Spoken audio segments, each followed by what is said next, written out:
Good morning. This is Connecting the World. This interview series is sponsored by Rehan Foundation and Institute of Peace. And today my guest is Eva. Eva is from California and she is working on green planet. She's working on environment.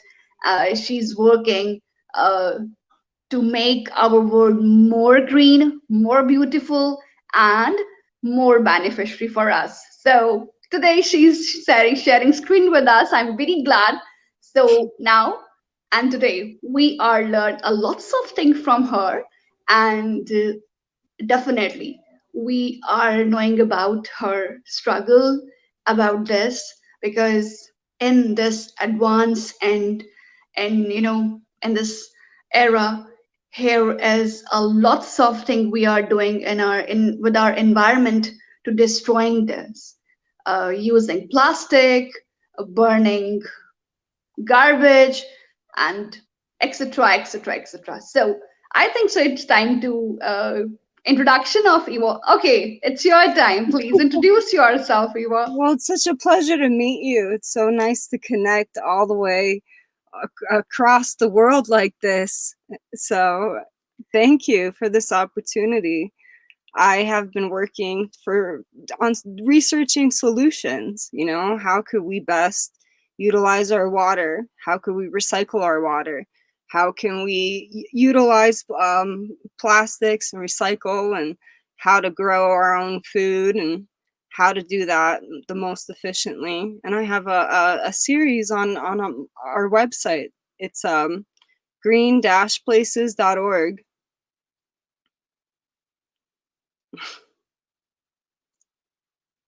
Okay, my question. It's a very typical, but it's necessary because we are going to start your introduction. Here is a lots of subjects. Here is a lots of research fields. So why you choose the field of environment for the water recycling, for saving the natural resources? So why you choose a very difficult task? Everybody has a blame on you. Uh, we are using water because we need it. We are using water to wash it. Something like it is very it is very clumsy and very conflicted topic you are selecting from you as a Absolutely. profession. And So I appreciate it because what I've discovered actually is I've changed my plumbing, and the water from my shower, from the bathroom, not from the toilet, but from the sink, and from even the kitchen sink, I put it into the plants. I have a garden and they thrive. They love that water. So the only water that we need to dispose of is the sewage that we go to the bathroom in. We don't want to necessarily put that directly in the garden, although there are methods to composting that too. But there's ways to use our water, not just for washing ourselves. We could wash ourselves. We could wash ourselves well, and then grow food and grow resources with that water on top of it and recycle it. So I have a lot of features in the documentary that show systems where they have filtration, where they go from the stinky water from the kitchen, which starts to smell after a while, but they filter it through a whole system through the plumbing, and they have a whole village in Israel, an eco village there, that they use that, and it's really great. It's really a fantastic idea, and I just want to teach people how to utilize that, and hopefully share as much knowledge as possible. We're all in this together, you know it's one planet. We're all in this together, and we have to make the best of the resources that we have.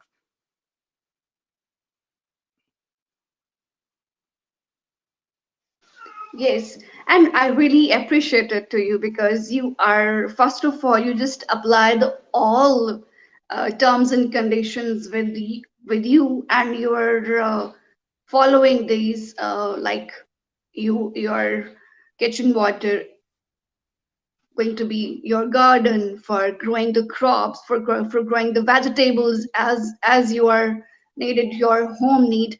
So. I just request you, please suggest any 5 to 6 things for for any or every woman who's are working in a kitchen. Uh, how the lady trying to save a water during her domestic work. Well, there's a lot that we could do. I mean, one thing that I've learned to reduce land waste is to compost, which is very important because you could take all of your food scraps and you could put that into a separate bin, and that decomposes and creates rich soil for your garden. So that's something that is number one that I think is very important. We could recycle the water that comes from our shower, or, laundry, all of that we could put back into our land, which the more greenery that you creates a microclimate, which changes the weather around us. Actually, the more greenery that we grow creates a microclimate, and even if it's a very hot area, the more lush it is with greenery, the cooler you will feel. So, and even food scraps. I've taught lectures about food scraps that you could buy vegetables from the grocery store, from the market, and there are specific ways of cutting them that you could get it to grow back. Or I've taken a tiny tomato, this tomato right here actually, and I created 30 tomato plants that I shared with my community, and they thrived quite well. And this is the last, the season's over, so this is the last of the tomatoes, but it only took one from the grocery store to grow tons of tomato bushes throughout my community that I got to share with my neighbors. And if we all do small acts of care, just like that, just share seeds and share crops and be there for each other. As women, I think the most important thing is emotional support and social support. I think that's critical too. So be there for each other and try to learn as we go along. I've recently learned that I really don't need to put all my vegetables in separate plastic bags. I could just throw them in the cart and wash them when I get home. So it's cultural. Obviously, I don't know exactly how you shop for your vegetables in Pakistan. I would love to learn, but we do consume a lot of plastic, and we have to figure out ways collectively how to lower that consumption.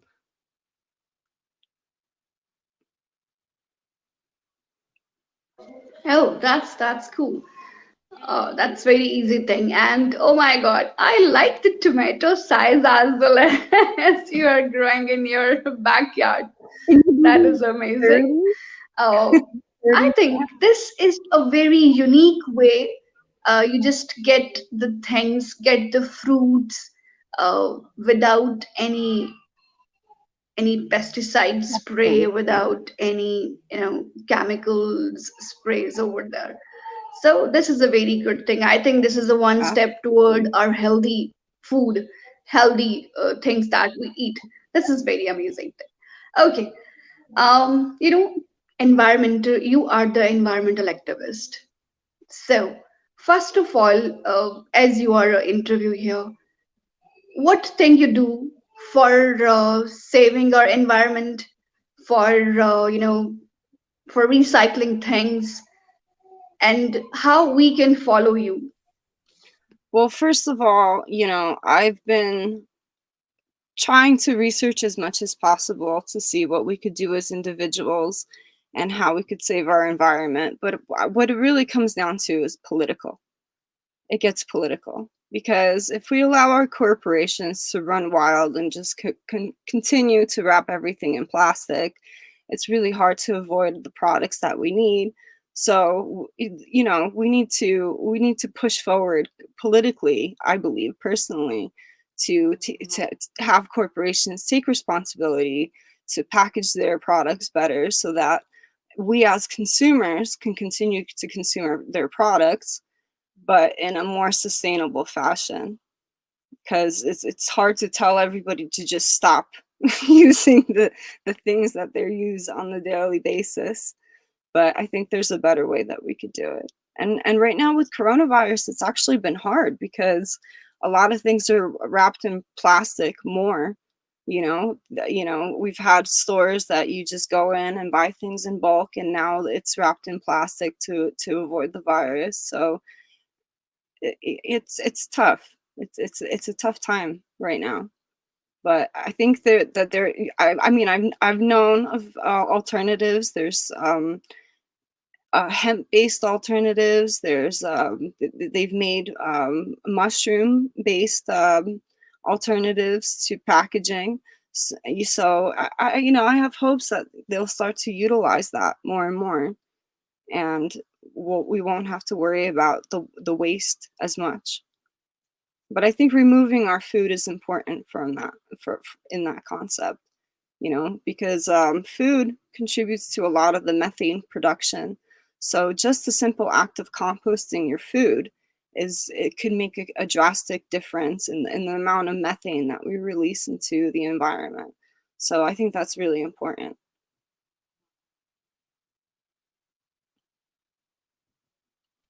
True, it's very important. And yes, it's correct. It is based on reality.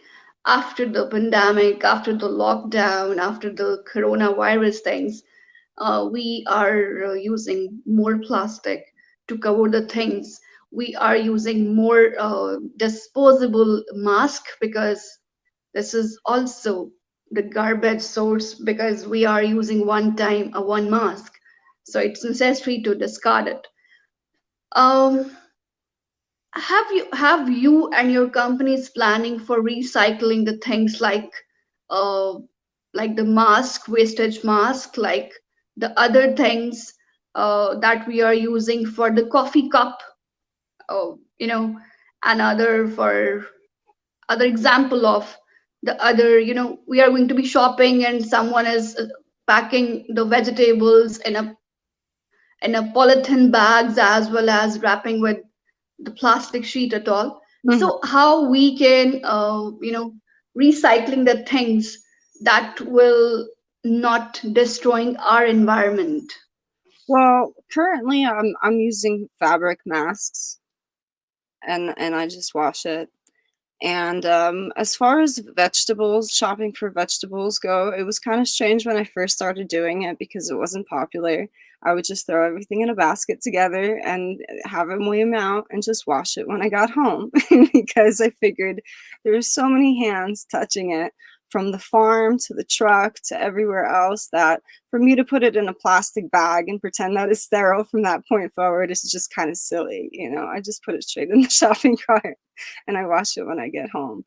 And I cook it to make sure that any viruses or bacteria are out of it, or make sure that it's clean. But other than that, the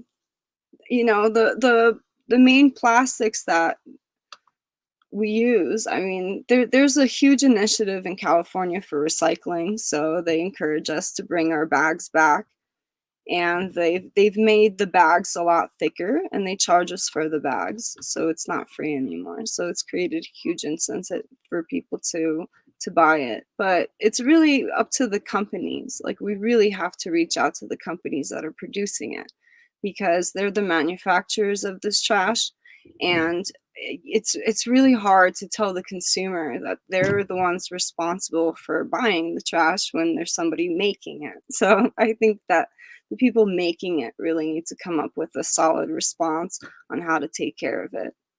And there are alternatives. I mean, there's vegetables based, there's all different kinds of inventions every single day. They cost more, but I think it's worth it when it comes down to our planet.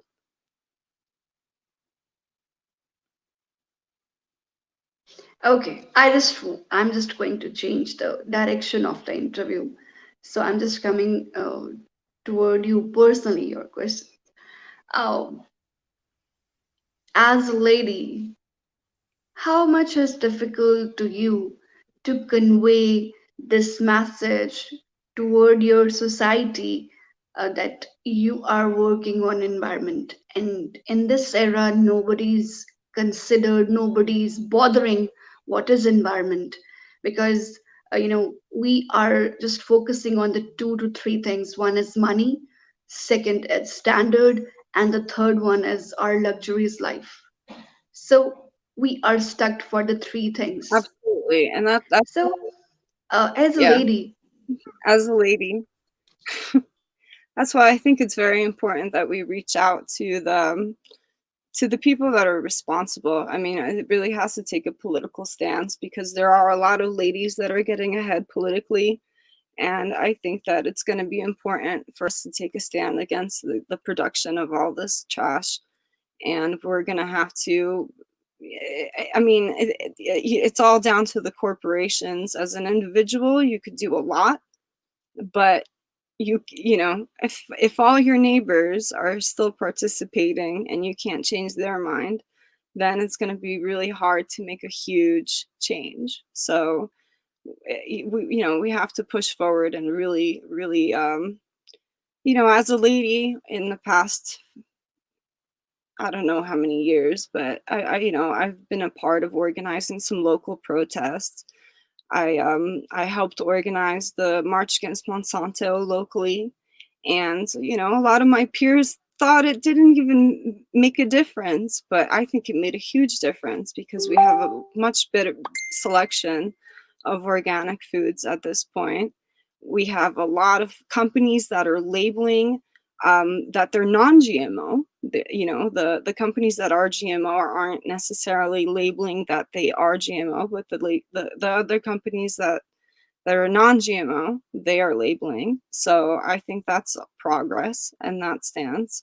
So at least we can make the conscious decision whether we want to consume organic food or whether we want to buy the food that's been genetically modified with pesticides and herbicides and all of that.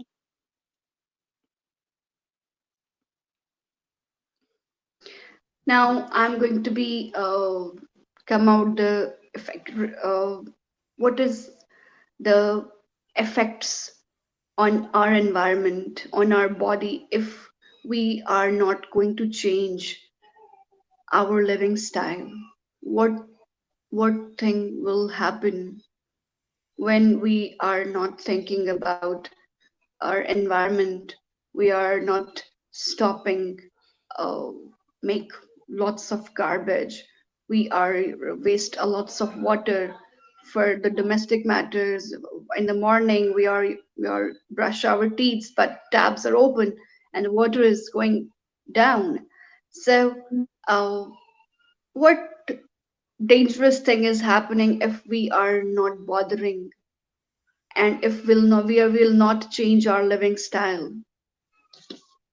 I think if right now, if we pollute our waters any further, we're going to lose our reefs, which are very critical. We need to maintain our ocean. Our ocean provides a third of our oxygen supply. So we definitely need to work on rehabilitating the ocean and maintaining um, it. I think as human beings, we are very capable. I think if we really come together and we focus all our energy on making this planet a better place, I think it will happen very, very quickly. I think we're very, very capable of it. But it's going to take some, attention. People really have to take notice, and they really have to apply their minds to what they want to leave behind in their legacy.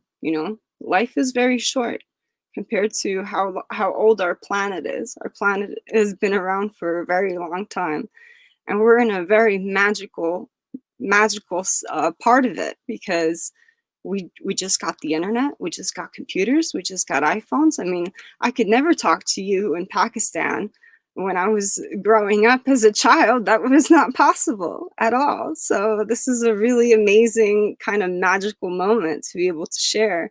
And so I think that hopefully that'll inspire us to work together on solutions and to find solutions and not patent those solutions and keep them away from each other, but to share solutions so that we could all benefit from things that make sense and work towards a better planet.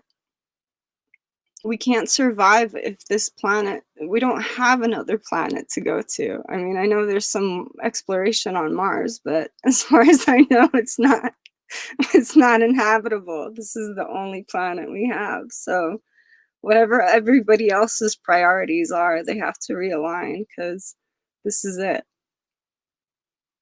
There's no plan B, no planet B. Okay, okay. My question is about personally your routine. So, what's your routine? How could you manage your things, your work, your domestic matters, your very sensitive topic? So, how could you manage your time? And definitely, you have some lives, you have some friend circles as well, you have some family circles as well. So, um, have you enough time to get together with your friends, with your family, or you just need to wait for any holidays, you just need to any events to meet with them? It's really hard right now, actually. You know, we have a lot of restrictions here. So my family doesn't want to fly necessarily. I mean, I have family all over. I live in California. I have family in New York. I have a sister in New Mexico. I have a sister in New Jersey. I have family in Poland. I have family in Israel. I have family all over the place. So it's a tough time not to be able to fly and visit everybody, you know. But I think, you know, I've been working on this for a long time, and I think with the coronavirus, people are starting to actually take me more seriously and actually understand it more. To realize that, you know, when the pandemic first hit, I mean, everybody hit the grocery stores, and it was kind of chaos. And you know, now they realize that you have to prepare, and you know, you have to be able to sustain yourself, because God forbid, you know, right now we're in a tough spot with these new elections. And you know, we've had riots recently in LA, we've had riots in a lot of major cities, and there's a lot of boarded up stores. So even here in San Diego, there was a riot, and they boarded up some of the local stores that I used to go to. So you have to prepare for that, you know. So it's tough. It's a tough time, and you know, we got to do the best that we can to educate each other with as much information and knowledge as possible, so that we could all get through it healthy and better on the other side. Hopefully things will better very soon, and I know it's a very tough time, but very soon things will come back, things will settled as the previous is working. We are traveling, we are moving, uh, we are enjoying our events. So in California culture, which type of food you like, which type of uh, event you want to attend, if is it cultural event, if is it the religious event, so which type of event you would love to attend? What kind of event? Honestly, I miss hanging out with my friends. I miss any kind of socialization at this point. Our governor's being strict, you know. It's kind of on thin ice on how much people comply with with the orders. I don't know if you've heard of, in California, they only want 3 households to meet at a time. They want us to stay 6 feet apart, only meet outdoors, only come inside to use the bathroom. I mean, I thought it was a joke when I first saw it on the internet, because I don't really watch the news so much. And then when I really saw it, I was like, wow, that's it. That's pretty intense. But you know, whatever we could do to stop this virus from killing more people, I guess it's positive. And you know, I wear a mask, but I try to just stay home at this point. I'm homeschooling my son, you know. I'm trying to grow vegetables even though it's starting to get cold in the mountains and it's getting hard. We had like snow yesterday. It's November, which is not it's not normal. But we, you know, we all got to do our best. And I think that the best thing I find about social networking are the groups that if you're really interested in something, you know, whether it's gardening or permaculture or natural cures or anything, there's groups that you could ask questions and you have 100 people respond, and then you find an answer because when a lot of people tell you the same thing, it's likely that that's the answer. So it's good to have this whole network of support, and we're all learning as we go along. So I think that's the most important thing, is to be open to learn new strategies and to support each other and learn from each other as we go along.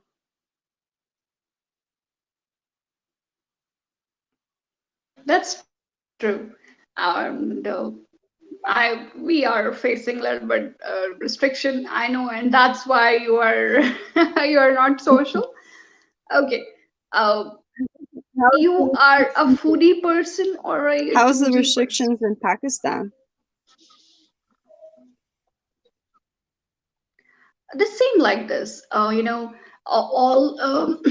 all marriage halls Oh are wow, closed, and all the market things and the malls for the shopping things, except grocery and the medical stores, except these two things. The all markets are restricted for the few of time that they will be open for the few hours in a day, and before 7 p.m.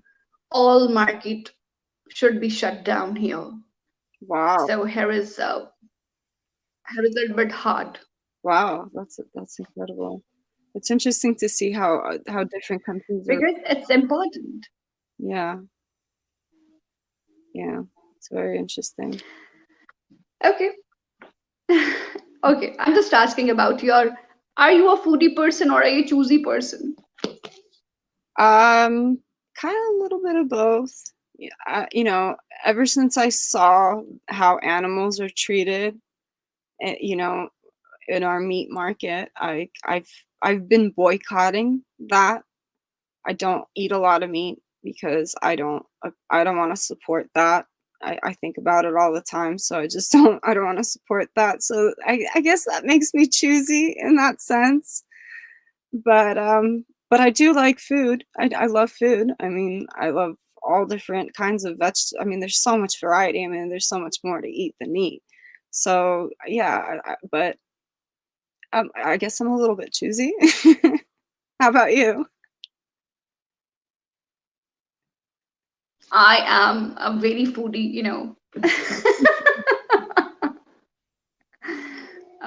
in a Pakistani culture, we love to eat spicy food, Mm, like biryani, rice. The rice thing is like a biryani, and we are putting some vegetables as well as some chicken. I think you are boycotting the things, but and chicken, so it's and lived humanely. If you saw the chicken farms here in America, I don't think you want to eat the chicken either. But you know, there's a big difference between the chicken raised on a humane farm in a proper manner and eating that chicken as opposed to a factory raised chicken that doesn't even have the opportunity to move around. It's like raised in its own feces. I mean, you have to watch all the videos and I mean, I went to a cow farm and it was just unbelievable. I mean, these cows could barely move and the smell was so terrible that I could barely film it. I have a very short clip of it in my series on the green places, but it was hard, but and I live next to a cow farm where there's plenty of cows and they're free range and you can't smell them at all. You know, they could sneak up right behind you and you couldn't tell because they have so much land. So definitely, I think that we could avoid. I think that the earth can sequester their waste if we treat it properly. In fact, that's the fertilizer it makes plants grow. So I think just keeping the cows and the animals in such small cages, that's also been something that I've been passionate against. And that's mainly why I would boycott meat. Not because I don't think that human beings should eat it, but just because I don't want to support that.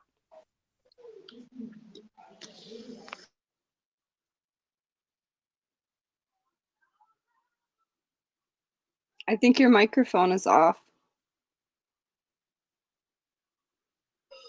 Sorry, it's time for the message, because you are from California, I'm from Pakistan, and this is StreamYard is allowing us to chit chat, become it's just like very easy.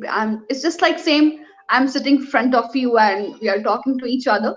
Yeah. So I'm just requesting to you any message from my audience who's are watching this video, any message from your fellows who's are from Pakistan, who's are from New Jersey, who's are from the uh, from any other country, Sydney or the United States.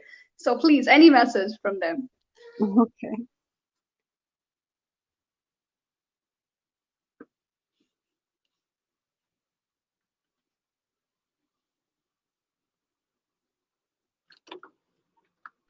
Please say something.